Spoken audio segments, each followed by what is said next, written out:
Ok. Boa noite, gente. Um prazer enorme estar com vocês aqui em mais um evento do nosso GT de Ligas, que a gente trabalha aqui com muito carinho, convida pessoas muito especiais para trabalharem com a gente, para apresentar os alunos apresentando o trabalho e os colegas especialistas discutindo com a gente. Então, são sempre noites muito agradáveis. Então, eu quero agradecer a presença da doutora Luciane Baratelli, que vai fazer nossa discussão hoje. Quero agradecer a professora Kátia também, que é orientadora do trabalho dos alunos lá da Estácio, da Unesa Citar América, e aos alunos que vão apresentar, e aos que estão aqui também no grupo, quem vai apresentar é a Emanuele, Bernardo e a Kemi, né?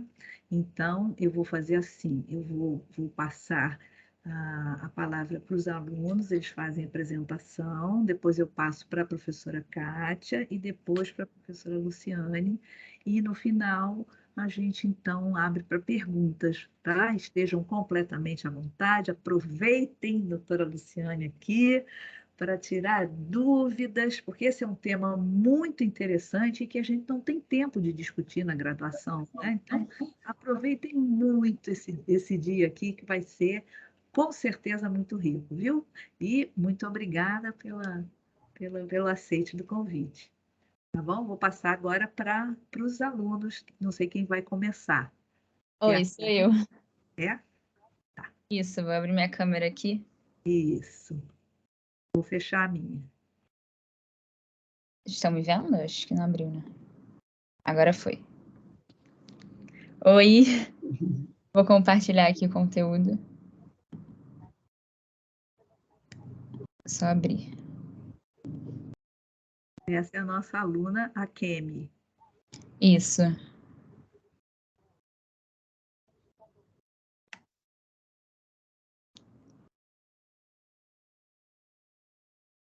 Vocês estão conseguindo ver? Ainda não entrou, mas está entrando, está vindo. Tá. Não apareceu ainda não. Quando se aparecer. Calma aí. Ah, foi. Só apareceu na parte do arquivo agora. Ah, tá. Calma aí, então. Tá aparecendo agora? Espera aí que ele está um pouquinho lento. Hoje, internet, essa hora é mais complicado também, né? Demora um pouquinho.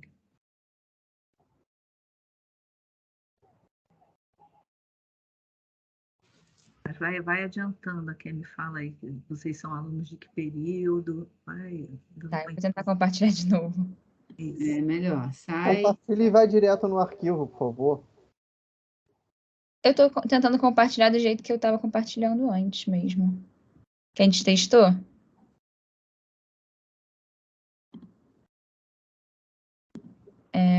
Assim, calma.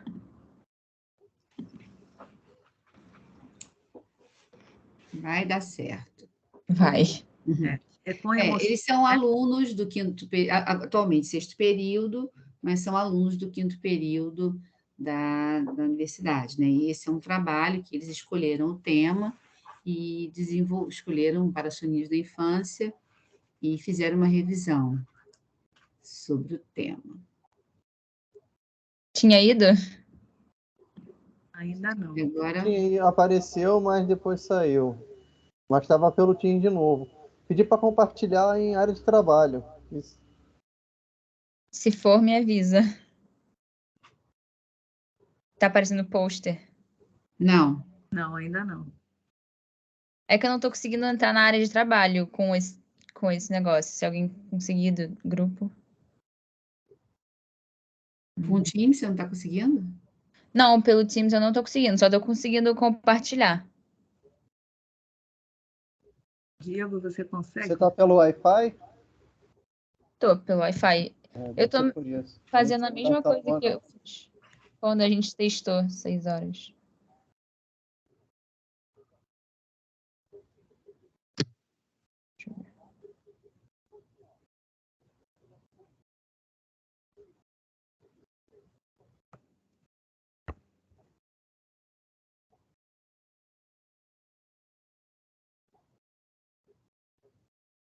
Ah, eu acho que agora vai. Eu vou compartilhar aqui, então. Ups.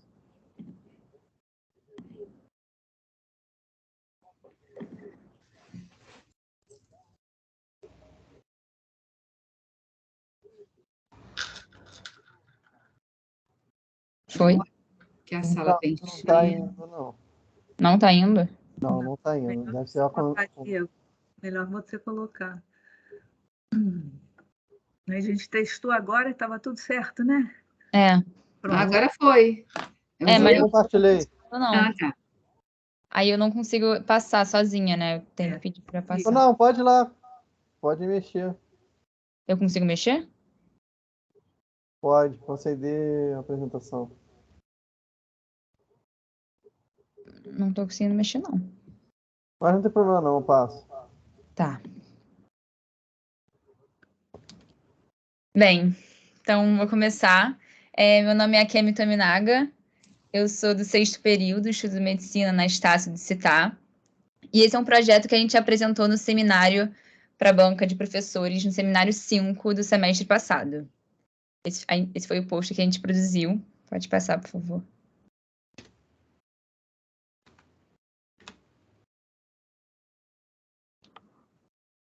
Bem, então nossa professora orientadora foi a Kátia Nogueira, e os discentes que ajudaram a produzir esse trabalho fui eu, a Kemi, Ana Júlia, Ana Lídia, Ananda, Bernardo, Caio, Cecília, Emanuele, Ender e Felipe Martini. Pode passar. Esse próximo slide a gente fez um sumário com os pontos que a gente vai discutir ao longo dos slides, ao longo do trabalho. E afinal, o que são as parassonias? Pode passar. O que são as parassonias, né? Então, as parassonias são fenômenos que ocorrem quando 2 ou mais estágios do sono coexistem. E quem são eles? Pode ser o sono REM, pode ser o sono não REM, ou até mesmo a transição entre o não REM e o REM. E esse estágio vai ser chamado de estágio de dissociação. A gente sabe que ensinar uma criança a dormir, enfrentar vários períodos de vigília durante a noite é muito estressante para os pais. E isso pode afetar a dinâmica familiar, mesmo sendo duradouro ou temporário. Isso pode acabar afetando também o desenvolvimento neurocomportamental dessa criança e psicossocial. Bem, a etiologia da perturbação do sono é multifatorial, vai decorrer de interações dinâmicas e influências tanto extrínsecas quanto intrínsecas. A gente viu também em alguns artigos que a ansiedade já está muito ligada a algumas parassonias, alguns distúrbios do sono. E isso pode estar correlacionado com o nível escolar ou algum conflito familiar que ocorre dentro de casa e que pode acabar traumatizando a criança, gerando até uma dependência dos seus próprios pais e dificuldade de implementar as a higiene do sono. Outro ponto que eu queria discutir aqui também é que no nosso cenário pandêmico, né, da Covid-19, muitas crianças tiveram seu ritmo circadiano desregulado, porque as escolas tiveram que se adaptar a um modelo virtual e isso acabou mexendo no ritmo circadiano delas. E acabou gerando 2 problemas para as crianças. O primeiro é que a falta de rotina que elas tinham.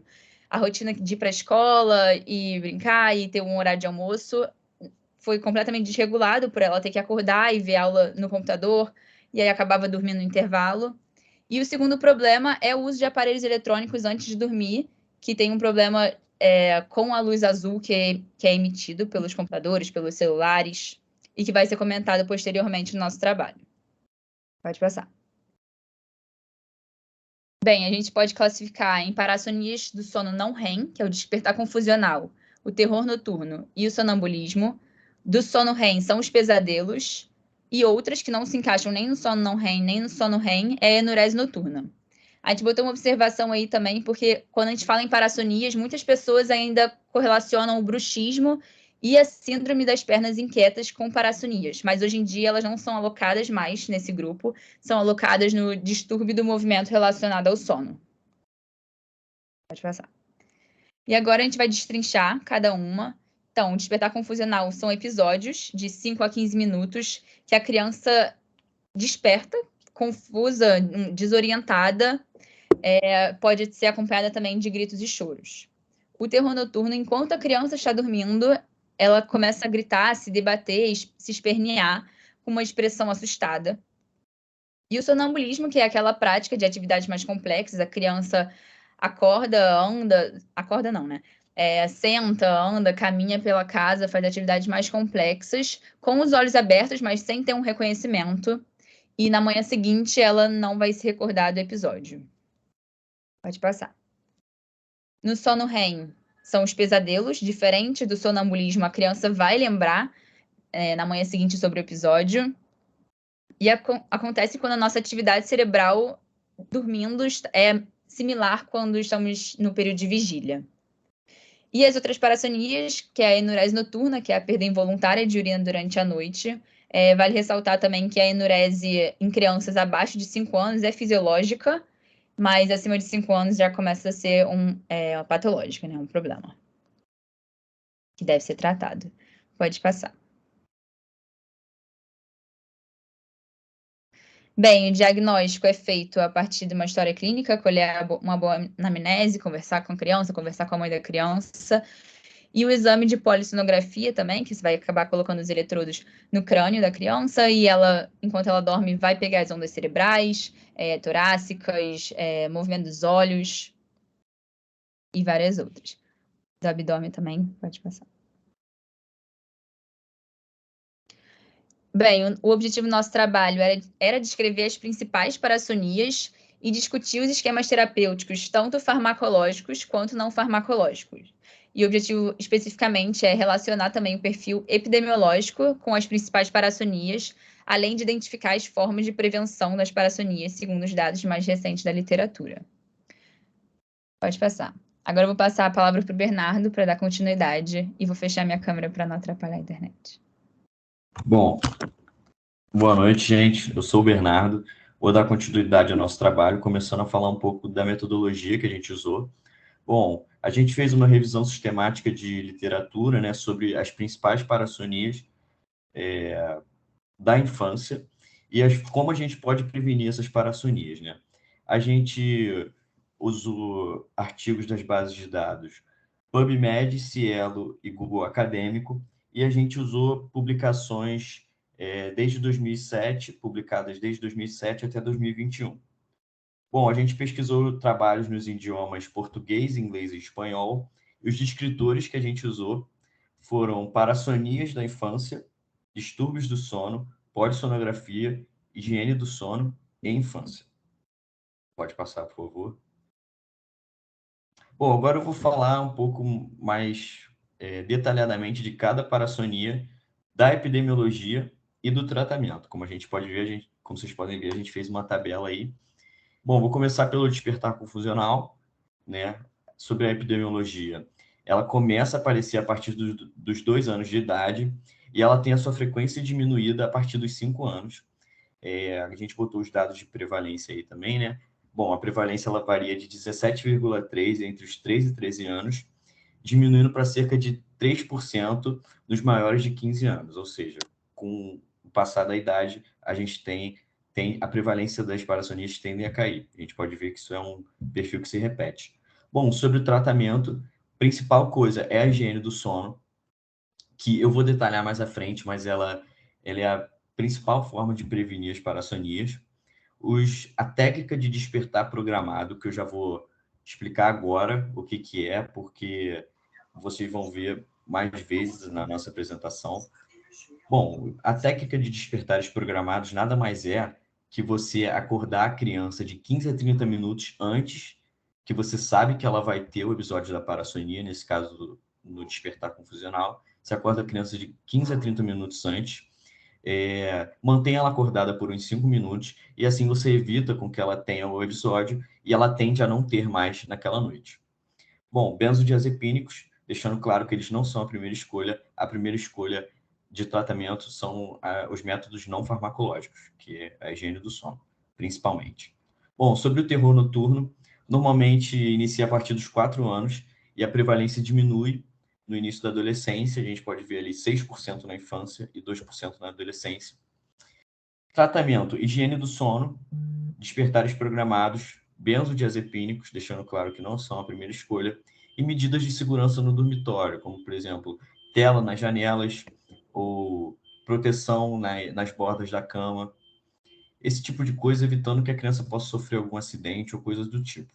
Bom, sobre o pesadelo, né, é mais prevalente entre crianças de 5 a 10 anos de idade, e o tratamento, basicamente, higiene do sono também. E aqui tem os inibidores seletivos de recaptação de serotonina, e a gente botou ali um off-label, que é só para falar para vocês, né, que no rótulo, né, na bula, desculpa, dessas medicações, não está escrito que elas servem para pesadelo, mas elas são sim prescritas, que a gente já viu, né, que elas têm que elas conseguem ajudar na prevenção dessa parassonia, ok? Pode passar, por favor. Bom, sobre a enurese noturna, ela acomete de 15 a 20% das crianças até 5 anos, sendo mais frequente nos meninos. Bom, o componente genético nessa parassonia é super importante, né, porque a prevalência ela aumenta para 44% se um dos seus pais foi acometido na infância, e até 77% se ambos os pais foram acometidos na infância. Bom, tratamento, higiene do sono, de novo, tem em todas, como vocês podem ver. Restrição hídrica antes de deitar, esvaziar a bexiga antes de deitar, técnica do reforço positivo, essa técnica é importante também, vou esclarecer agora. Bom, nada mais é do que você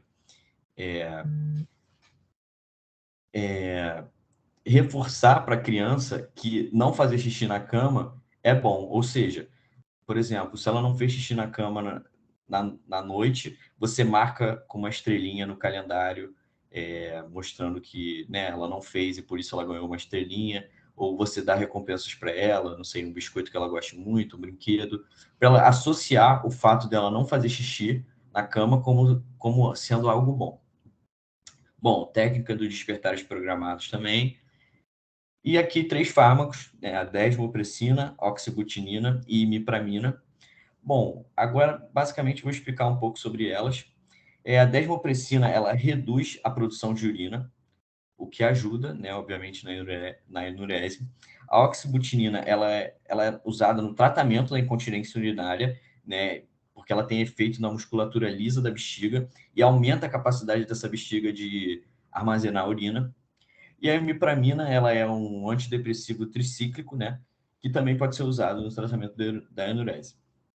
Bom, agora para fechar o sonambulismo,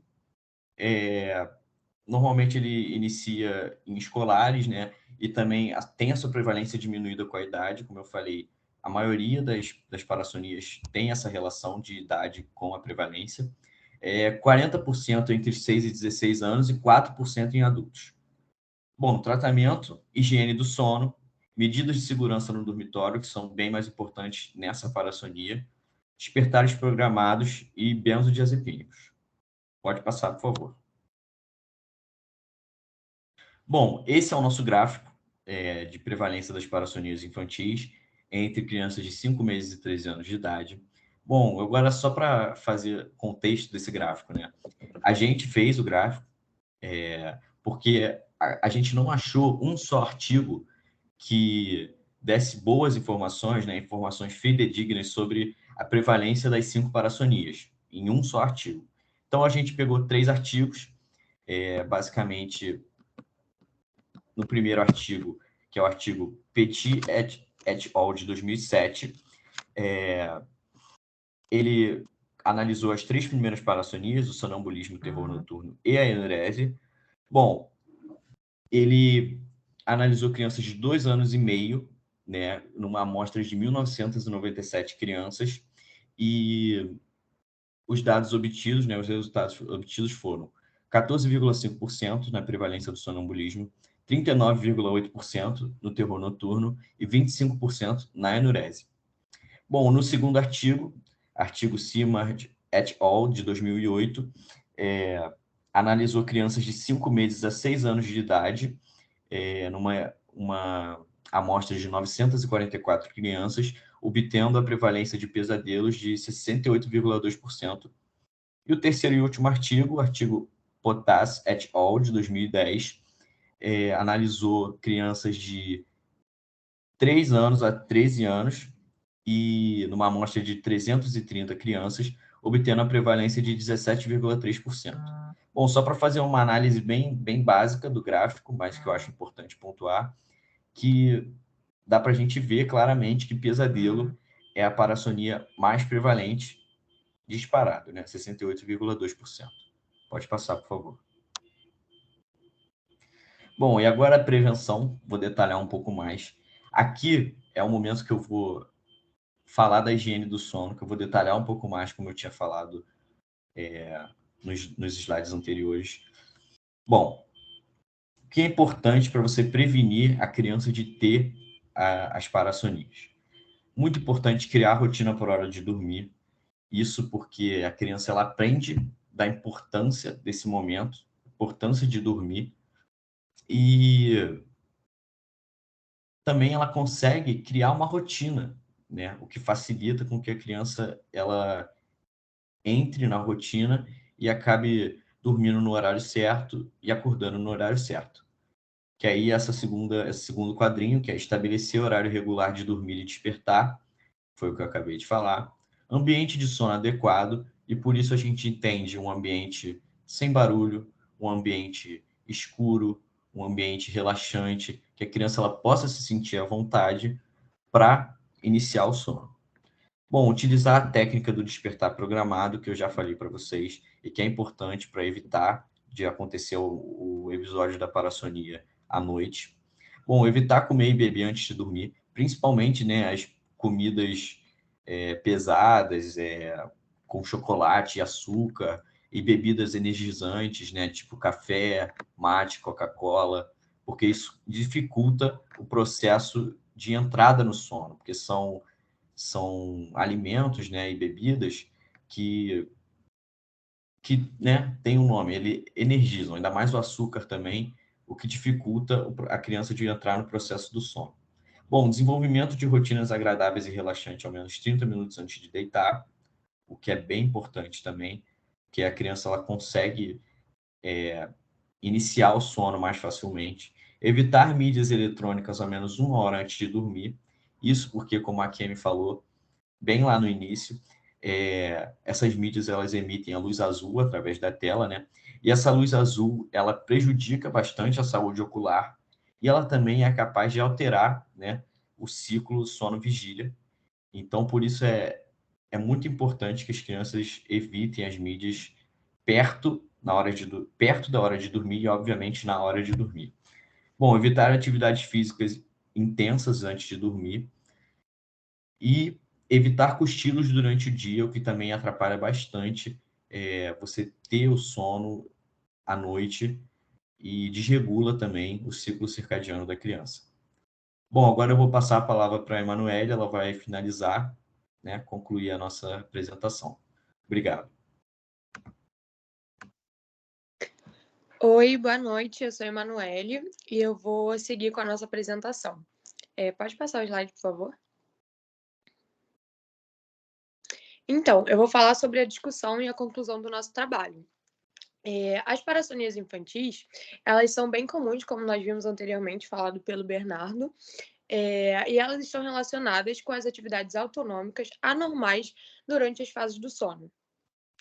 Como nós vimos também, um sono com alterações nas suas fases, ele pode trazer consequências muito negativas para essa criança, como sonolência diurna, problemas de saúde mental e distúrbios cognitivos.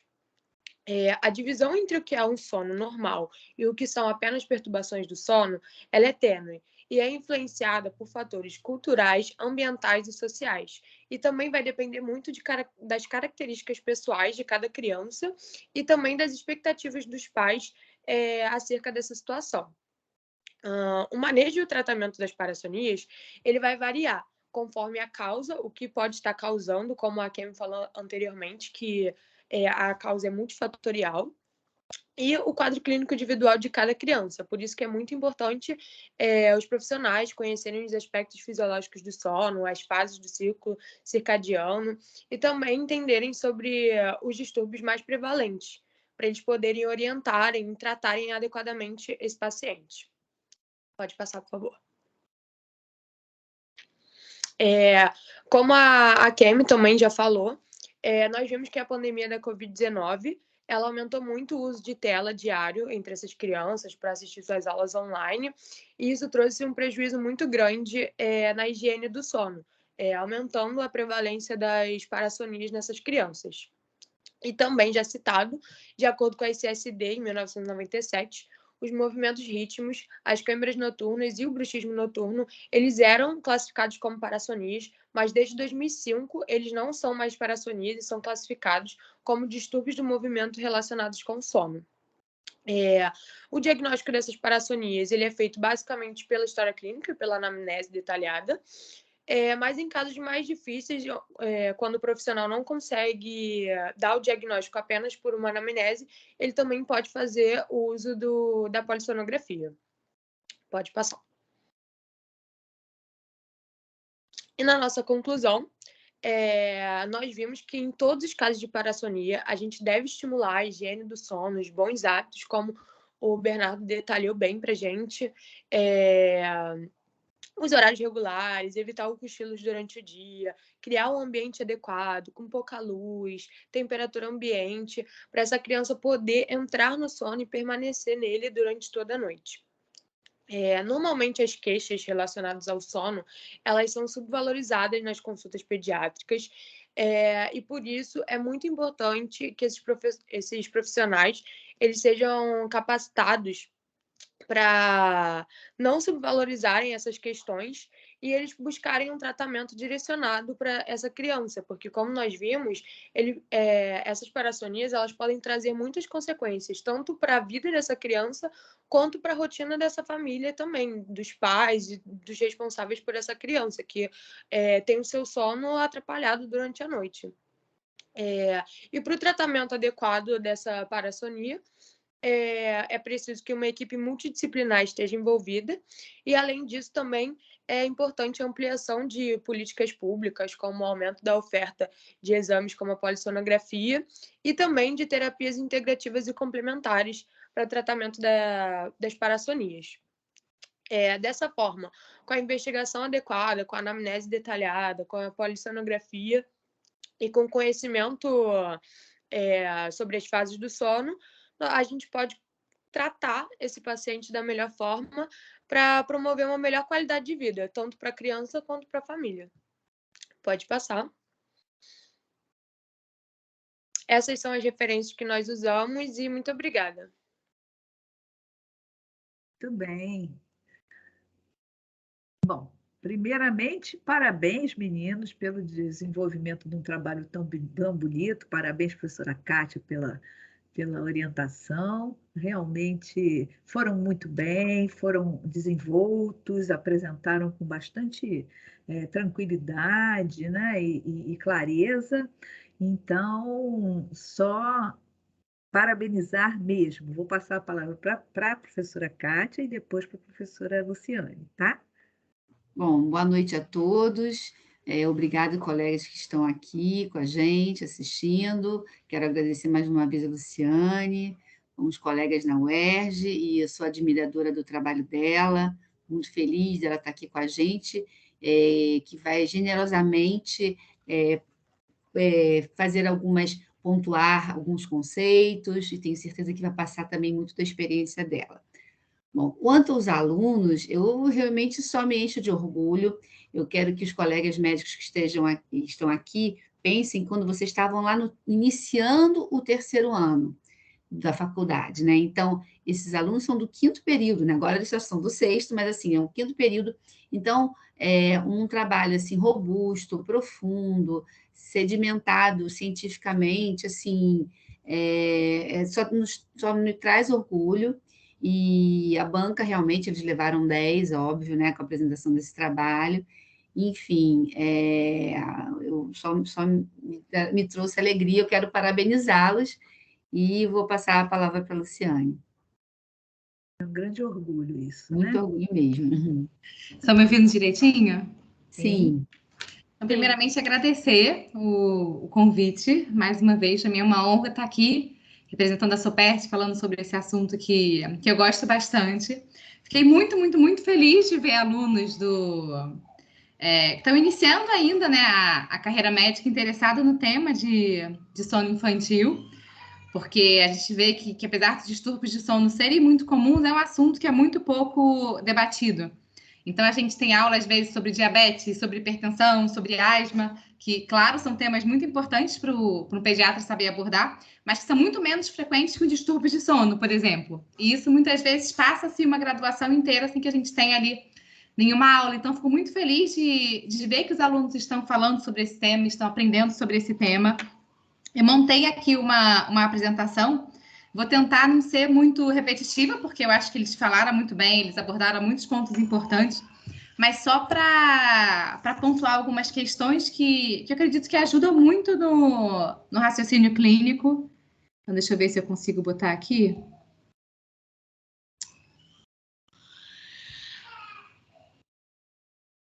Tá todo mundo vendo? Sim. Só para me apresentar, me chamo Luciane Baratelli, sou médica neuropediatra formada pela UF, pós-graduada em Medicina do Sono. Sou autora do livro Sono Infantil Sem Neura, criadora do canal Neurocenéria Trio do Sono, onde eu falo bastante sobre sono. Então, quem quiser aprender mais sobre esse assunto, não deixe de seguir, especialmente o Trio do Sono, que a gente fez justamente voltado para médicos, estudantes de medicina que querem mesmo aprender mais sobre essa área. Eu atualmente atendo em Niterói, fui da UERJ por muitos anos, mas acabei saindo, tenho muita saudade de lá. E sou mãe da Fernanda e da Ana Clara, que foi que mais me ensinaram sobre sono infantil, assim. Me fizeram ver que eu não sabia quase nada sobre esse assunto.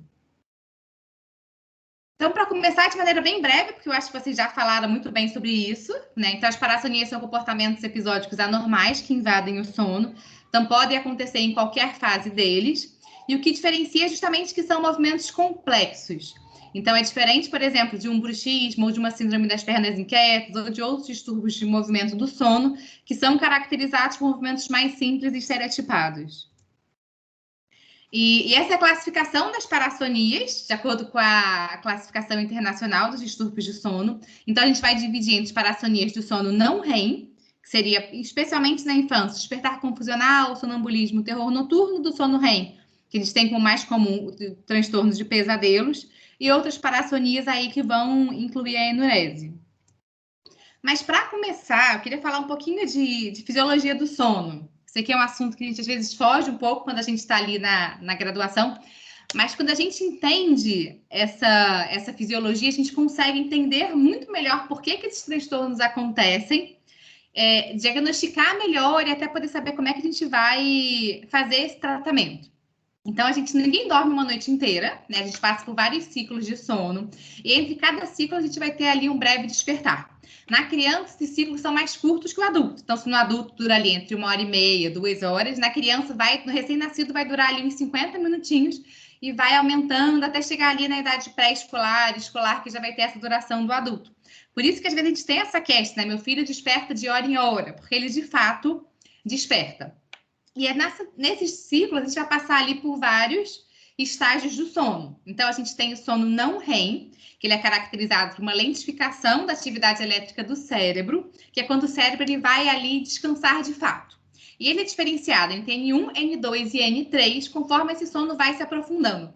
Esse gráfico que eu trouxe aqui, ele é um gráfico um pouco antigo, então ele ainda dividia em N1, N2, N3 e N4, mas agora, na classificação atual, a gente já junta e deixa só no N3. E a gente tem também o sono REM, que ele já é caracterizado por uma alta atividade no nosso cérebro. Então, a gente vai ter ali, o cérebro ele vai mandar um comando para o músculo. Para deixar o músculo paralisado, a gente vai ter ali uma atonia. Mas o cérebro ele vai estar muito ativo, ao ponto que se você tentar analisar só um eletroencefalograma sem nenhum outro dado, você pode até ter dificuldade de separar se aquele paciente está dormindo ou está acordado. Então, a gente precisa entender a diferença desses estágios, até para poder entender melhor essas parassonias. Então, em cada ciclo de sono, a gente vai passar por todos esses estágios, mas essa divisão ela não acontece de maneira linear. Na primeira fase da noite, especialmente no primeiro terço, então vocês conseguem ver aqui no gráfico, ele na criança, a gente tem o predomínio do sono não REM, que é também chamado do sono de ondas lentas, que é aquele sono mais profundo, especialmente esses últimos estágios. Então, gente, isso já vai dando um sinalzinho para a gente poder saber identificar as parassonias. Então, se o sono não REM, ele predomina nesse primeiro terço da noite, as parassonias do sono não REM, elas vão predominar nessa fase. Então, esse é um dado importante que a gente tem que colher sempre na anamnese. Já o sono REM, se vocês observarem aqui no gráfico, ele pode aparecer sim no começo da noite, mas ele tende a predominar mais da segunda metade para o final. Então, transtorno de pesadelo, por exemplo, que é um transtorno que acontece o sono REM, ele vai predominar mais no final da noite dessa criança, mais próximo do horário de despertar. E esse outro gráfico que eu gosto bastante também, que ele mostra a composição do sono por idade. Então, a gente vai diminuindo o nosso tempo total de sono, conforme a gente vai ficando mais velho. Um recém-nascido pode dormir ali até 18 horas, dormir média umas 12 a 14 horas, até chegar ali no adulto, que vai dormir 7 a 8 horas por noite. Só que essa diminuição, ela não é homogênea. Na criança, a gente tem uma proporção muito maior, que seria esse pretinho aqui, que está o SWS, que seria o sono de ondas lentas, muito maior do que no adulto. Então, se vocês observarem ali nos 5 anos, comete quase um terço da criança. Conforme você vai ficando mais velho, esse precinho vai ficando cada vez menor. E isso explica para a gente por que as parassonias do sono não REM, como o sonambulismo, o despertar confusional, o terror noturno, eles cometem muito a infância e eles tendem a ir diminuindo ao longo da vida, embora possa, assim, durar até a idade adulta. Porque se você tem menos tempo nesse estágio do sono, você tem uma menor chance de ter ali um transtorno do sono que acomete aquela fase. Então, na avaliação clínica, assim, existem algumas perguntas que são cruciais quando a gente recebe uma criança com uma suspeita de parassonia. Especialmente porque as famílias confundem muito. Então, às vezes chegam falando, meu filho tem terror noturno, e a criança pode ter tido um pesadelo, ou vice-versa. Então, tem algumas perguntas que são simples, que ajudam muito a gente a guiar essa diferenciação. A primeira é, se a criança está acordada ou ela está dormindo durante esse episódio. Por que é tão importante a gente diferenciar? Porque no terror noturno, por exemplo, nas parassonias do sono não REM, a gente vai ter um despertar parcial do sono não REM. Essa criança vai ficar presa ali no estágio intermediário entre o sono e a vigília. Então, ela vai misturar comportamentos que ela teria quando ela está na vigília, que pode ser chorar, falar alguma palavra, levantar da cama, fazer movimentos complexos, com comportamentos que acometem o sono. Então, ela vai estar desorientada, ela não vai conseguir conversar muito bem, ela não vai ter total responsabilidade sobre os atos dela, e quando chegar pela manhã, ela não vai lembrar nada do que aconteceu. Já no pesadelo, por exemplo, essa criança, ela tem ali um sono que traz emoção negativa e ela desperta depois desse episódio. Então, ela vai estar acordada, assustada, procurando os pais. Então, essa é a primeira palavra, essa primeira pergunta que vocês precisam fazer para as famílias. Mas essa criança, ela estava acordada. Quando você foi lá acolher a criança, ela se acalmou, ela reconheceu os pais ou ela estava dormindo? Ela simplesmente ficou mais agitada quando você tentou intervir. E aí você já vai começar a fazer essa diferenciação do que está acontecendo com essa criança. Qual horário que isso aconteceu? Se aconteceu no primeiro da noite, vamos pensar nos transtornos que predominam nessa primeira fase da noite, os transtornos do ciclo do sono não REM. Se acontece mais para o final, a gente já pensa no sono REM. Então, a gente vai ver, descrever o comportamento, e aí eu não vou me aprofundar muito, porque acho que vocês já falaram muito bem disso. Se a intervenção dos cuidadores ameniza ou exacerba, porque é mais um fator para você saber se ela está dormindo ou acordada. Se essa criança sai ou permanece na cama, porque vai ajudar a gente a diferenciar os diferentes transtornos do sono não REM. Se a criança lembra do evento, então no pesadelo, ela vai ter acordada de manhã e ela vai conseguir contar com detalhes, se ela tiver uma linguagem já adequada para isso, como foi esse sonho ruim que ela teve que a fez despertar. Já no terror noturno, no despertar confusional, por exemplo, essa criança ela vai ficar ali chorando, gritando de madrugada, quando chega de manhã ela acorda como se nada tivesse acontecido. E se você pergunta, ela não faz ideia do que aconteceu, porque para ela realmente não aconteceu nada. E vamos ver se tem sintomas durante a soneca e algum outro sintoma durante a vigília, que pode fazer a gente pensar ali no diagnóstico diferencial. Então, quais são as características em comum dos transtornos do sono não REM? Seria o despertar confusional. Então, vai acontecer nas primeiras horas de sono. Eu vou bater nessa tecla porque esse é o ponto mais importante. Se vocês saírem daqui lembrando isso, já vai ajudar muito assim nesse diagnóstico diferencial. Eles podem durar ali até 30, 40 minutos, não podem ser muito longos, A criança pode parecer estar acordada, mas ela, na verdade, está dormindo. Então, a gente precisa esclarecer isso à família, porque, às vezes, a família ainda tem aquela visão, por exemplo, que sonambulismo, a pessoa andando de olho fechado, com os bracinhos assim para cima. E não é, isso pode confundir, mas você vai ver que ela está dormindo, porque ela não vai estar orientada. E vai ser muito difícil acordar ela desse episódio, porque ela está ali presa no sono profundo, então é muito difícil você acordar alguém do sono profundo. E se você conseguir, ela vai acordar bem confusa. Então, se vocês também já falaram bastante, ela tende a desaparecer até a idade adulta, tem um componente genético, então sempre pesquisar se tem história familiar. E enfatizar muito para a família que elas não são secundárias a nenhum distúrbio neurológico ou psiquiátrico. E quais seriam esses fatores precipitantes, né? Pensando um pouquinho, especialmente nas parassonias do sono não REM. Tudo que você tiver que vai aumentar o sono de ondas lentas ou que promover o despertar, vai aumentar o risco dela acontecer. Se eu passo mais tempo no sono de ondas lentas, eu vou estar um maior período ali predisposto a isso, e se algo promove um despertar, esse despertar pode ser parcial e levar ali a uma parassonia. Então, se você está tendo uma privação de sono, seja ela aguda ou crônica, o nosso sono de ondas lentas ele é o mais restaurador. Se você está muito cansado, privado de sono, você vai ter ali um aumento rebote do sono de ondas lentas para compensar aquele período que você ficou sem dormir. Por isso que a higiene do sono é importante. A criança dormir numa hora adequada, acordar numa hora adequada, para você evitar ter esse aumento de rebote aí do sono de ondas lentas. Qualquer estímulo externo, que seja um toque, um barulho, uma luz, pode fazer esse despertar parcial. Se essa criança tem ali algum outro distúrbio de sono, como uma apneia obstrutiva do sono, uma síndrome de pernas inquietas, pode fazer com que ela desperte parcialmente por conta desse distúrbio e acabe levando a ter uma parassonia. Se essa criança está consumindo muita cafeína, lembrando que cafeína não está só no café, a gente vê muito adolescente, às vezes, tomando energético, mate, refrigerante, que pode dar um excesso de cafeína e prejudicar a qualidade do sono. Estresse, então, mudança no ambiente do sono também vai levar ali ao maior número de despertares. E se essa criança, esse adolescente está usando medicamentos que vão aumentar a proporção do sono de ondas lentas, como lítio, por exemplo, ou que gere um aumento, rebote na sua retirada. Então, a gente tem medicações que suprimem o sono de ondas lentas. Quando você retira, você pode ter um aumento rebote e acabar precipitando um quadro de parassonia.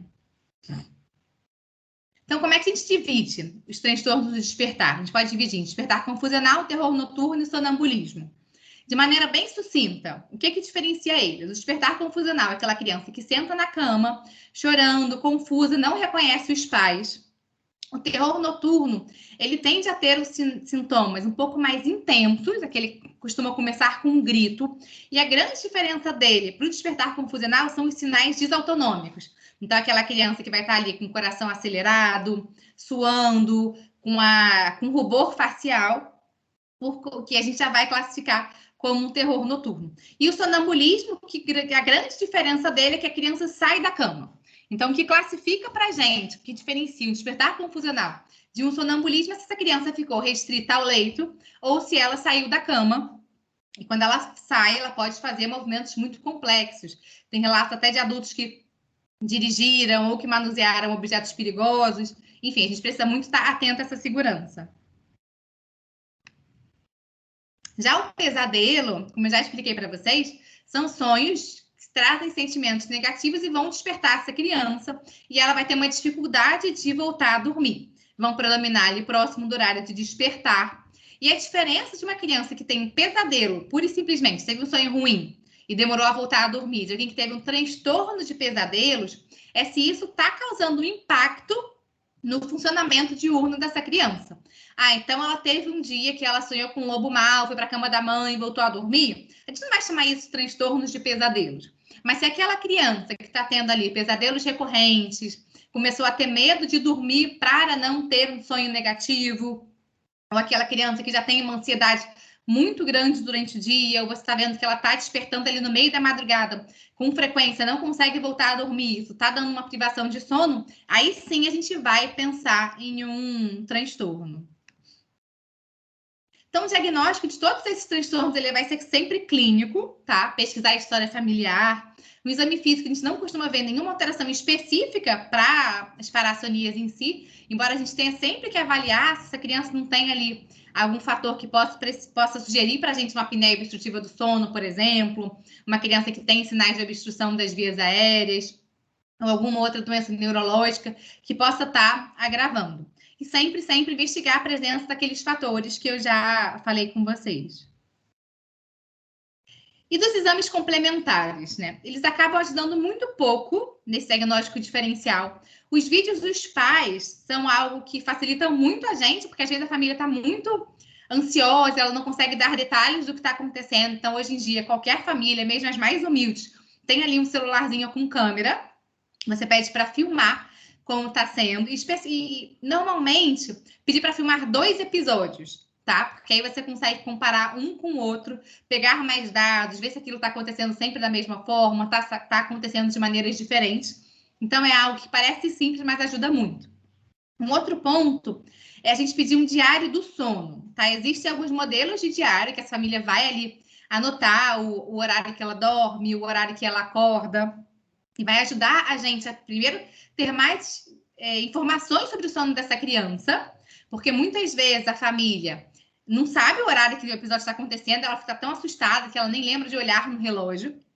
E para a gente poder saber, até implementar as medidas de higiene do sono, porque a gente não sabe dar informações precisas sobre sono. Se perguntar para qualquer um de vocês, que horas você dormiu e acordou nas últimas 2 semanas, exatamente, você não vai saber dizer. Eu costumo explicar para as famílias que é igual quando alguém chega falando que está com um problema que não sobra dinheiro no final do mês, né? Ah, o meu dinheiro vai embora, o meu cartão de crédito, a fatura vem nas alturas, eu não sei o que está acontecendo. Quando você coloca ali no papel, você consegue ver, poxa, estou aqui gastando muito com iFood, vou fazer um ajuste nisso. Então, são questões pequenas que você pergunta para a família, você não consegue saber esses detalhes. Muitas vezes eles falam que a criança está dormindo, dorme todo dia às 9, acorda às 7, quando você pega o diário do sono, você vê que o sono dessa criança é uma bagunça. Ela dorme um dia 10 horas da noite, no outro dia ela dorme meia-noite, um dia ela dorme às 9. Então, a gente precisa ter essas informações também no papel, bonitinho, pede para as famílias anotarem, que vai ajudar muito no esclarecimento e até na maneira com que você vai tratar o distúrbio de sono que essa criança precisa. A polissonografia, ele não é um exame que é necessário de rotina, tá? Ele até pode ajudar no diagnóstico de uma parassonia, por exemplo. A grande questão, a grande limitação é que é um exame feito em uma noite só. Então, se a gente parar para pensar que esses transtornos, eles não acontecem todas as noites, na grande maioria dos casos, eles acontecem ali com uma vez na semana, ou às vezes uma vez no mês, mesmo muito frequentes, às vezes 2, 3 vezes na semana, pode ser que você faça o exame e não pegue ali nenhum episódio. Então, a gente não pede de rotina. Você vai pedir se você tiver suspeita, quiser fazer algum diagnóstico diferencial. Então, não sei se é uma epilepsia, ou se é uma parassonia, ou se eu estou suspeitando que essa criança tenha também uma apneia obstrutiva do sono, que pode estar agravando, a gente pode sim fazer uma polissonografia. Então, o tratamento principal é sempre você orientar os pais, como é que ele vai agir na hora da crise. E um ponto muito, muito, muito importante a gente explicar, especialmente nas parassonias do sono não REM, que a criança não está sofrendo. Então, você vai chegar para a mãe e vai falar, olha, você tenta acalmar o seu filho. Se ele, de fato, buscar o seu aconchego, ficar mais tranquilo, conversar com você, provavelmente ele está acordado. Então, ele pode ter tanto despertados apenas, ou pode estar tendo ali um pesadelo. E aí, claro que a mãe vai acolher essa criança, vai ajudá-la a se acalmar. Mas se você perceber que quanto mais você interfere, essa criança, ela está negando o seu carinho, ela parece que está fora de si, ela está diferente, a gente está pensando aí nas parassonias do sono não REM, a gente precisa orientar essa família. Primeiro, seu filho não está sofrendo. Segundo, quanto mais você interferir, mais esse episódio vai durar. Então, já tive uma criança com terror noturno que a mãe chegou falando para mim que o episódio durava 1 hora e só cessava quando ela colocava o filho no banho. Por quê? Porque o menino acordava, tadinho, com uma água gelada caindo sobre ele no meio da madrugada, ele despertava e ele recuperava ali a consciência e ele, de fato, conseguia se acalmar. O simples fato de eu conversar com essa família, olha, explicar essas questões, pedir para ela não interferir, você só vai interferir se a criança estivesse colocando em situações de perigo, fez ali com que esses despertares, com esses episódios diminuíssem muito de duração, a família ficou muito mais tranquila. Então, esse é um ponto que a gente precisa bater muito na tecla. E um segundo que vocês abordaram, mas eu quero reforçar, são as medidas de segurança. E lembrar, gente, que medida de segurança é em todo o lugar que a criança vai dormir. Porque, às vezes, a família, ela toma todos os cuidados quando está em casa. Então, ela coloca a tela na janela, ela coloca uma tranca na grade, ela tranca a porta da cozinha. Mas, quando ela viaja, ela esquece dessas medidas. E é justamente nas viagens que você vai ter um risco maior de ter uma parassonia. Porque, às vezes, se for um adolescente ou um adulto, pode acabar consumindo bebida alcoólica ou bebidas com cafeína, que vão precipitar mais. Ou pode dormir mais tarde, vai bagunçar a rotina do sono, vai estar ali num ambiente diferente. Então, a gente tem casos, inclusive, de óbito por episódios de sonambulismo da pessoa simplesmente pular da janela. Então, a gente tem que falar muito isso para a família. Assim, eu sei que é uma coisa que assusta, mas a gente precisa prevenir com as medidas de segurança. Vamos tratar se tiver algum fator precipitante. Vocês já falaram aí sobre o despertar programado, que eu achei bem bacana, que é o tratamento de primeira escolha, quando você tem essas parassonias muito recorrentes. Quando elas acontecem esporádicas, a gente só orienta os pais como agir e trata algum fator precipitante e acabou. Já se for algo muito recorrente, e aí é mais um motivo para a gente ter o diário do sono, para você saber o horário que essa criança está dormindo, se está regular, o horário que essas parassonias estão acontecendo. Você pode ali, 30 minutinhos antes do horário que esse episódio aconteceria, dar uma despertadinha rápida nessa criança, que ela vai superficializar o sono, e aí você pode fazer ela voltar a dormir. Você quebra aquele ciclo ali de sono profundo, esses episódios tendem a diminuir. A gente faz isso ali por mais ou menos um mês. Depois você vai parando e vê se recorre. Se recorrer, você pode manter por um período maior. O tratamento farmacológico ele é usado de último caso. Ele é feito, de fato, com benzodiazepínicos. E a gente acaba utilizando mais situações que a pessoa tem episódio de sonambulismo, que ela se coloque ali em situações de risco que a gente pode acabar fazendo. Em criança, adolescente, eu pessoalmente nunca usei, tá? Porque risco-benefício acaba não compensando. E no pesadelo, quando a gente tem especialmente aqueles sonhos recorrentes, você pode utilizar a terapia da imagem reversa. O que é isso? Você vai pedir para a criança descrever exatamente como está sendo esse pesadelo dela e você vai, junto com ela, traçar uma estratégia para ela lidar ali naquele pesadelo. Então, vamos supor, eu tenho um pesadelo que o lobo mau vem me pegar. Então o que a gente pode fazer para acabar com o lobo mau? Vamos pegar, assoprar a bolha de sabão nele, ele vai ficar todo ensaboado e vai escorregar e cair.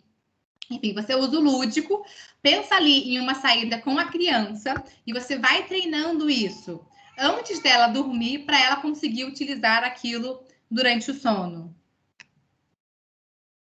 O prognóstico, gente, das parassonias é muito bom. Já expliquei para vocês por conta da própria fisiologia da criança. Então, com 8 anos, 50% das crianças com sonambulismo, terror noturno não vão ter mais nenhum episódio, mas em 10% dos casos isso pode persistir ali até depois dos 10 anos.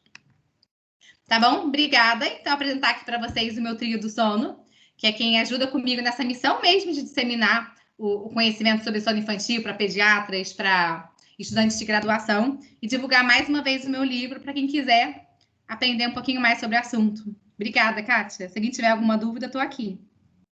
Muito obrigada. Muito obrigada a você, né?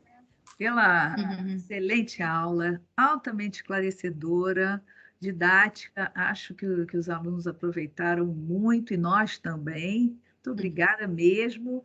E aí eu queria fazer algumas perguntinhas. Por exemplo, como é que foi essa sua experiência em relação à pandemia, né? O que se observou aí da piora desses quadros? Eu queria saber um pouco mais sobre isso e que você comentasse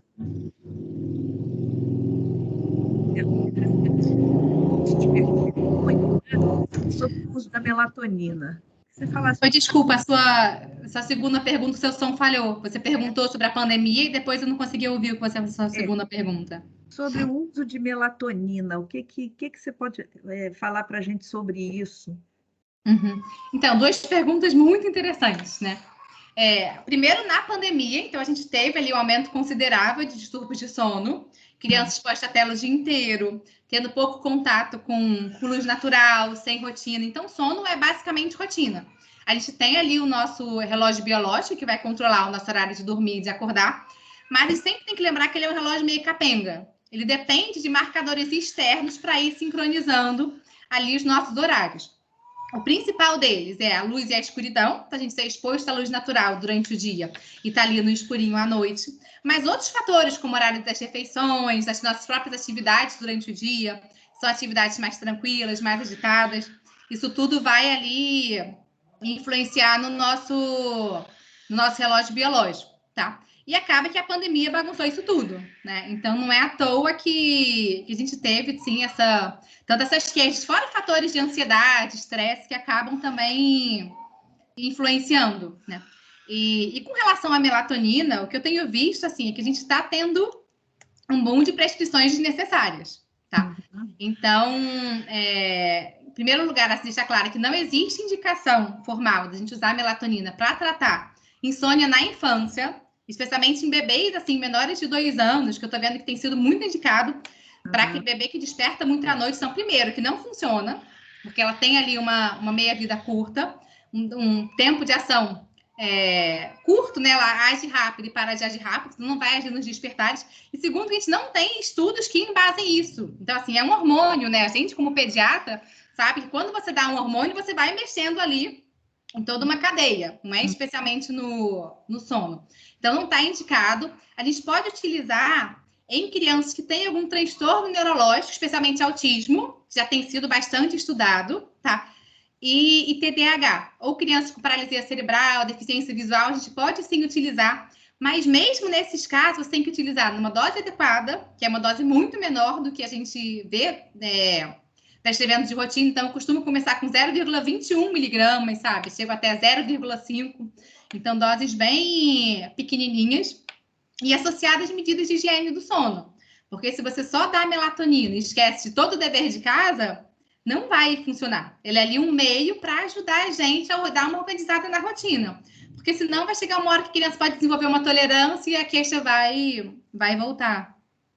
Perfeito. E eu queria, assim, isso que você falou, que eu achei muito importante, né? Que hoje nós estamos na era da tecnologia e as pessoas acham, né, que tudo tem que fazer exame e tal. Vejam como é importante, eu quero enfatizar para os alunos, como é importante uma boa anamnese. Você colocou aí o tempo todo que com uma boa anamnese, você fecha esse diagnóstico, né? Então, assim, a clínica é sempre soberana e a gente precisa ouvir. Ouvir é a base de tudo, né?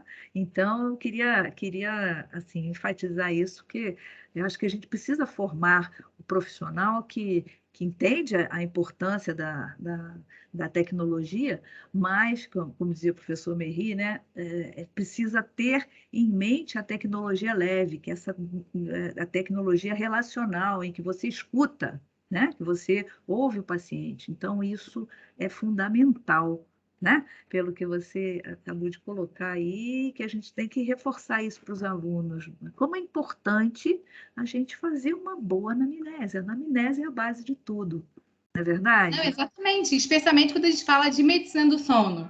Uma boa anamnese, você consegue ali fechar, vamos dizer, 90% dos diagnósticos. Então, os exames complementares, eles complementam ali casos muito, muito específicos mesmo, né? E uma coisa que os alunos falaram, né, Beth e Lu, é que muitas vezes isso não vem na queixa, na anamnese, não vem como uma queixa da família, né? As parassonias, às vezes vem tanta coisa. Talvez para você, como neurologista, isso chega mais assim, direcionado, né? Mas para o pediatra geral, às vezes até vem, mas passa batido do pediatra, pensando em outras coisas, enfim. Então, o quanto que é importante a equipe multidisciplinar e a questão também do encaminhamento. Eu acho que tem um momento que tem que realmente encaminhar para um especialista, né? Eu acho que é importante. Não, assim, saber quando encaminhar é muito importante, mas eu acho que os pediatras também, né? E por isso que eu fiquei tão feliz de vocês organizarem esse tema, por darem essa importância. de ver o sono como algo importante para a criança. Porque às vezes a gente fala muito de amamentação, de introdução alimentar, de desenvolvimento, mas se você não fala do sono, você vai estar ignorando 50% da vida daquela criança. Então, o pediatra hoje em dia, assim, que ele sabe todos esses assuntos, mas não sabe orientar o sono, ele vai ficar para trás, assim, pensando até no mercado de trabalho mesmo. Porque se a gente for parar para pensar que 25% das crianças têm algum distúrbio de sono, não tem especialista para atender toda essa população. Então, o pediatra ele consegue manejar as principais questões, mas claro que vão ter casos sim que você precisa saber, olha, isso aqui já passou, isso aqui é algo que está fugindo da curva, a gente precisa fazer essa avaliação mais completa. Doutora Luciane? Oi. Pode te compartilhar, por favor? Ainda está compartilhando? Tá. Perdão, achei que já tivesse... Como é que eu faço para parar aqui? Enquanto ela tira, eu quero agradecer aqui a presença da doutora Luísa Breder, Agora foi, né? Agora foi. Adriana Brito, neurologista também super especial aqui da UF, que também está aqui com a gente. Aqui também, não foi? Ela já esteve aqui conosco. Adriana esteve. Quem que você falou? Adriana. Adriana Brito estava aqui com a gente também, muito bom. Foi muito bom, né? E assim, eu acho que isso é bem legal para a gente ver que com pouca coisa você consegue fazer muita coisa, né? Então, isso eu acho que é a grande mensagem para os alunos, né? E que a gente precisa pensar nisso, precisa reforçar isso cada vez mais, porque senão a gente perde a essência da medicina, né?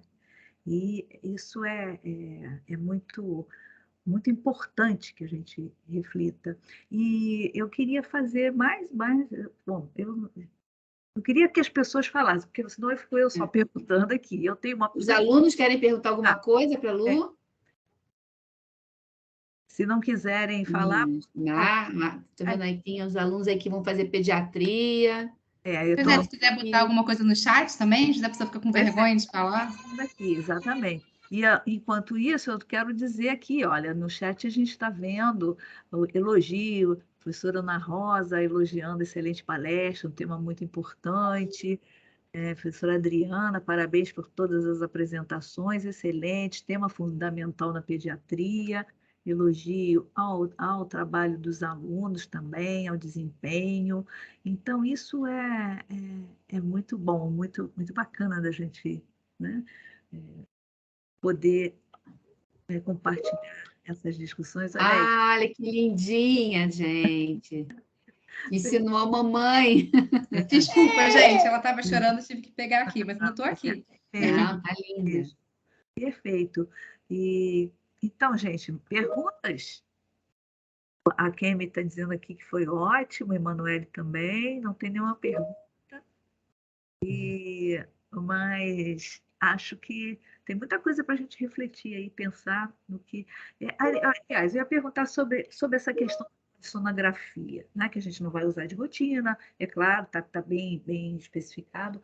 Mas, por exemplo, eu trabalhei uns 10 anos lá no Hospital Jesus, e quando a gente precisava de uma polissonografia, era uma dificuldade enorme para conseguir isso, né? E aí, como é que está essa situação? Porque era muito difícil mesmo. Como é que está hoje essa questão de conseguir pela rede, pelo SUS, uma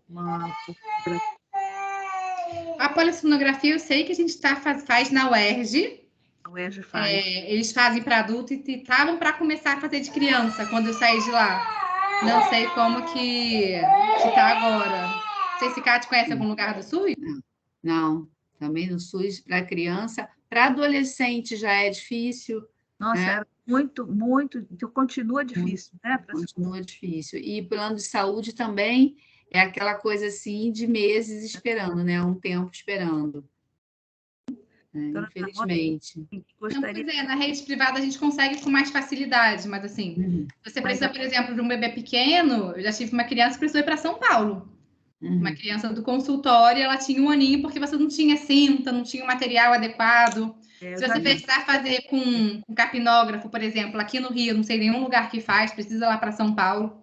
Então, é um exame muito difícil. Por isso que a gente precisa saber exatamente os casos que são necessários, até para a gente não ficar ocupando as poucas vagas com casos que a gente poderia resolver só com a clínica, né? Ter bastante critério, né, em relação a isso. Professora Ana Rosa aqui, ó. A Deir tá parabenizando também. Ela está sempre aqui nos prestigiando. E né? tem todas. E Ana Rosa diz, gostaria de salientar sobre o uso off-label. Bernardo comentou, este deve ser ao máximo evitado, né? Então, é isso aí. O que mais? Como qualquer medicação. Sobre o uso off-label de qual medicação? Pois é, eu não entendi exatamente. Benzodiazepínicos, Bernardo, que você falou. Eu falei dos inibidores seletivos da recaptação de serotonina, na verdade, para tratamento do pesadelo. E aí a Ana Rosa ela falou sobre não usar, né? Porque eu falei que é off-label, né?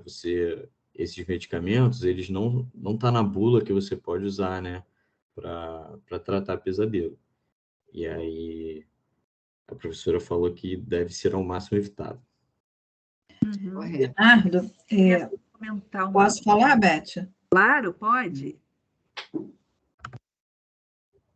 Bernardo, boa noite. Eu, a Kátia e alguns outros colegas aqui, também trabalhamos no CREMERGE, na Câmara Técnica de Pediatria, né, Kátia? Sim. E, por vezes, a gente precisa avaliar alguma denúncia. Às vezes, a criança morre atropelada, mas usou algum medicamento que na bula tinha alguma contraindicação. E aí, esse vai ser o motivo de buscar esse colega que acabou prescrevendo. Então, se não está na bula, a gente deve ter muito cuidado, muito cuidado mesmo. Era isso que eu queria comentar. Vocês, principalmente jovens, né, a gente tem que ter bastante cuidado com o que a gente prescreve, com o que a gente fala. Tudo deve ser anotado no prontuário, discutido com a família, né, para que a gente não tenha qualquer problema à frente. Era isso que eu queria somar. Muito obrigada. Obrigada. Entendi, perfeito, professora. Obrigado. Eu achei importante ela acrescentar isso, e não só para transtornos de pesadelo. Então, até para insônia infantil, por exemplo, a gente não tem nenhum medicamento que seja padronizado para você tratar insônia em menores de 18 anos. Nada, nem melatonina, nem fitoterápico, nem nada disso. Então, sempre vai ser off-label. A gente precisa ter isso em mente, justamente porque a gente só vai iniciar quando, de fato, você tiver ali um risco-benefício que está atrapalhando, que está sendo necessário para aquela criança, né? Não é para você usar assim de rotina em qualquer família que chegar com a queixa de que o filho não está dormindo. Porque, às vezes, é uma solução muito mais fácil você passar um remédio do que você gastar. É como a Kátia mesmo falou, assim. No meu caso, a família já me busca com a queixa de sono. O pediatra, ele não tem que tratar só o sono, ele tem que tratar a infecção recorrente, tem que ver a altura, tem que ver a alimentação, tem que ver a amamentação. Então, eu sei que falta pouco tempo, né? Ainda mais para quem atende isso no SUS ou por convênios, que você precisa ter um tempo de consulta reduzido, mas às vezes, com perguntas diretas, assim, saber o que você perguntar, você consegue ter muita informação, às vezes, em 5 minutos de consulta. Não necessariamente precisa ser elaborado. Se você souber quais perguntas fazer, qual caminho você vai seguir. Exatamente, a pergunta certa, né? Perfeito. A professora Márcia Fernanda está parabenizando os alunos e a orientadora pela excelente apresentação. Distúrbio do sono é uma queixa frequente nas consultas pediátricas, né? Então, a gente precisa falar disso bastante. Muito bom a gente poder discutir isso. Eu queria até comentar uma coisa com vocês, já que não tem mais nenhuma pergunta, que é o seguinte, eu orientei um PIBIC agora sobre ocorrência de sinais sugestivos de ansiedade e depressão em crianças de 6 a 10 anos durante a pandemia. Então, foi um estudo quali e a gente percebeu dentro desse estudo uma coisa que deixou os alunos bastante chocados, mas infelizmente é uma realidade, um caso de abuso sexual. Né? E que era exatamente uma das manifestações da menina, né, que sofreu um abuso, era exatamente distúrbio do sono. ela chamou muita atenção e assim foi triste a gente constatar isso, mas enfim, a gente também pôde ajudar, a gente pôde conversar com a mãe e orientar e sugerir assim um acompanhamento psicológico para a menina e foi assim uma ação de saúde que a gente pôde fazer, que eu acho que foi bem positiva, né? Mas me chamou muita atenção que assim, ela tinha dificuldade de aprendizado, fez um estresse pós-traumático, né? E chamava muita atenção os distúrbios de sono, só para citar isso aqui, né? Não é importante, sempre tem que estar atento mesmo, né? De conseguir conversar com essa criança, deixar ela falar, dependendo da idade, assim, até pedir para os pais saírem um pouco da sala para você conseguir ter mais informações. Porque às vezes o médico vai ser a primeira pessoa que vai conseguir pegar isso dessa criança, você às vezes salva uma vida mesmo, né? Exatamente. Obrigada. E queria pedir para os alunos abrirem a câmera para a gente tirar uma foto, pode ser? Vamos. Claro. Então vamos. Como é que é o nome dela, Luciane, tua filhota? Como? Não vi. Ana Clara. Ai, que linda. Essa aí é a testinha dela na foto. Tá bom, vamos lá, meninos. Bernardo já abriu. Cadê as meninas? Estamos aqui, nós duas estamos com a câmera aberta também.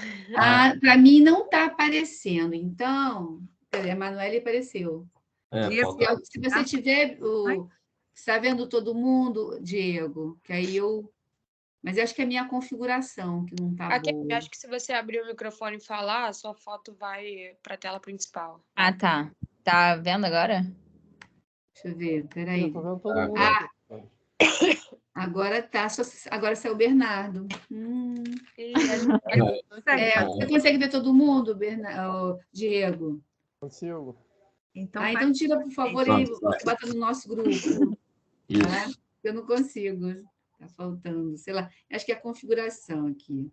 Perfeito. Então, gente, para encerrar... Parabéns, meninos. Obrigada. Obrigada, Lu. Espera aí, só um instantinho. Eu queria passar a palavra para os meninos sobre essa experiência, falar rapidamente. Depois eu vou passar para a professora Kátia, a professora Luciane, para a gente encerrar. Tá? Então, vamos lá. A Kemi, que começou... Não, eu já tinha até falado com a Kátia. Foi um tema que a gente gostou muito, desde o início de trabalhar com ele. A gente se apaixonou também pela pediatria. A gente adora. Vamos ter mais pediatras aí, hein? Sim. É um tema muito interessante que a gente nunca tinha escutado falar, né? De parassonias infantis. E a gente gostou muito de trabalhar com o tema. Até mesmo levar mais para frente. Quem foi? Algum colega que trouxe o tema e vocês... Como é que foi isso? Então, fui eu até. Porque a gente estava tendo em farmacologia, farmacologia do sono, né? Os hipnóticos e tudo mais. E aí foi mencionado só parassonias. E aí eu lembro até que durante a aula eu fui pesquisar, porque eu nem sabia o que era realmente uma parassonia. Que legal. Quais eram. Tanto que eu achava que bruxismo também era uma parassonia. A gente botou nas observações. Ótimo. Beleza. Obrigada, Kemi. Bernardo? Então, acho muito legal e também não só o tema que a gente escolheu, como está aqui apresentando também, o que ajuda muito na desenvoltura, né? Que é uma coisa que a nossa carreira ela demanda muito, você falar em público, você saber se comunicar, você saber se expressar da melhor forma possível, tanto para os colegas quanto, né, para a família de um paciente ou para o próprio paciente. Então, essa experiência aqui é muito legal também. Que bom. Obrigada, Bernardo. Emanuele? Oi. Eu achei também muito legal esse tema. Foi a Kemi que trouxe a ideia para o nosso trabalho. E eu achei muito interessante. Nunca tinha visto muito sobre isso. Realmente não é um tema muito assim, falado nas nossas aulas. Pelo menos até o 6º período. E achei muito interessante a gente poder pesquisar mais a fundo, descobrir várias coisas novas. E essa apresentação da doutora Luciane também ajudou bastante, gostei muito. Que bom, que bom. Obrigada, Emanuele, Kátia. Eu só falar de novo, orgulho dos meus pupilos. E parabéns, fizeram apresentações seguras, e é o que cada um mesmo falou, né? É importante vocês se apresentarem, é importante vocês verem o assunto, se aprofundar. Um professor cita uma coisa, nossa, eu não sei nem que palavra é essa. Então, eu vi lá procurar, perguntar depois da aula, porque às vezes não dá, né? A gente também tem o nosso tempo de exposição para vocês, então, assim, a curiosidade realmente é que move, né? Acho que todo médico também é um pouquinho investigador, assim. Então, é muito bacana. Estou muito feliz por vocês. Obrigada. E obrigada, Beth, pelo convite. Imagina, um prazer. Obrigada, Kátia. Luciane? E também agradecer mais uma vez pelo convite, pela oportunidade de estar aqui falando mesmo com os alunos, para eles poderem disseminar mais esse conhecimento e levarem a sério, né, o sono das nossas crianças. Então, acho muito importante a gente ver essa mudança que está vindo aí nas próximas gerações. Obrigada, e vamos convidar você outras vezes para vir. Eu quero, pode me convidar. Isso aí, gente. Eu adoro. Uma noite maravilhosa. Obrigada a todos. Agradeço a quem está aqui até agora assistindo com a gente. Foi realmente maravilhoso. E agradecer o Diego também, que é nosso anjinho da guarda, que ajuda a gente o tempo todo, né? Diego é nota 1000. Nota 1000. Então, vontade de ficar aqui até, né? Mas não dá. A gente chega uma hora que todo mundo fica cansado, né? Então, vamos fazer outras, tá bom, gente? Beijo, obrigada. Beijo. Estou encerrando a gravação aqui, doutor. Tchau, obrigada.